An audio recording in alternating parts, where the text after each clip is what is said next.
যে নারী আজানের পর একটি দোয়া করবে ওই নারীর কপাল খুলে যাবে, আল্লাহ পাক রব্বুল আলামিন তার মনের আশাগুলো পূরণ করে নেবেন। মনে রাখবেন, আজানের সময়টা কিন্তু খুবই গুরুত্বপূর্ণ সময়। এই সময় কিন্তু আমরা অনেকেই দোয়া করি না, এই সময়টা হেলায় খেলায় নষ্ট করে দেই। আজান দেওয়ার সাথে সাথে আমরা আজানের জবাব দেওয়ার চেষ্টা করব, এবং আজান দেওয়ার সময় কিন্তু আল্লাহ পাক রব্বুল আলামিন বান্দার দোয়া কবুল করেন।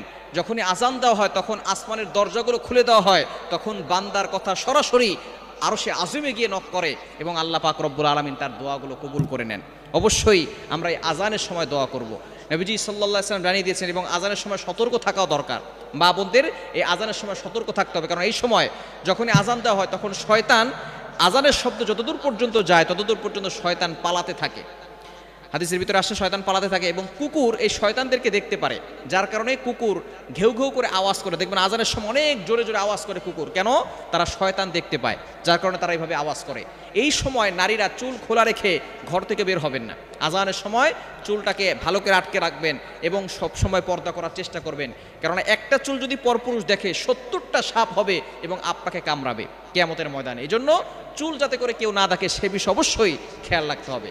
চুল যাতে করে কেউ না দেখে সে বিষয়ে খেয়াল করবেন, এবং আজানের সময় চুল খোলা রেখে বাসার ছাদে আপনার মেয়েকে পাঠাবেন না, বাসার ছাদে আপনার স্ত্রীকে পাঠাবেন না, ঘরের বারান্দায় যেতে দিবেন না, কেননা এই সময় যদি কোনো শয়তান সে নারীকে দেখে নারীর প্রতি বেশি আকৃষ্ট হয় এবং ছোট বাচ্চাদের প্রতি অ্যাট্রাকশন দিয়ে থাকে, আসর করে থাকে।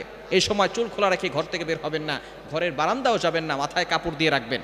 এবং অবশ্যই খেয়াল করবেন এই আজানের সময় আল্লাহ তাআলা দোয়া কবুল করেন। তিরমিজি শরীফের ভিতরে হাদিস এসেছে, আদ-দুআউ লা ইউরাদ্দু বাইনাল আযানি ওয়াল ইকামা। আজানের পরে যেহেতু আসমানের দরজাগুলো খুলে দেওয়া হয়, ইকামতের আগে, আজানের সময়, আজানের পর থেকে ইকামতের আগে মধ্যবর্তী সময় দোয়া করে আল্লাহ তাআলা সেই দোয়া ফিরিয়ে দেন না। এজন্য এই সময় দোয়া পড়বেন।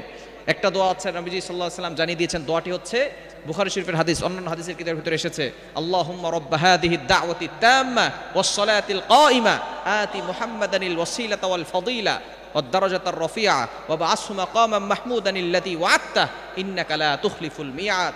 এই দোয়াটা পড়বেন, এরপর আপনি আল্লাহর কাছে দোয়া করবেন। আপনার যত চাওয়া পাওয়া আছে, আকাঙ্ক্ষা আছে, মনের সকল আশাগুলো আল্লাহর কাছে ব্যক্ত করবেন। দেখবেন আল্লাহ তাআলা অবশ্যই কবুল করবেন। তবে অবশ্যই দুরূদ শরীফ পড়বেন। আপনি দোয়াটা করার আগে নবীজির প্রতি দুরূদ পাঠ করবেন।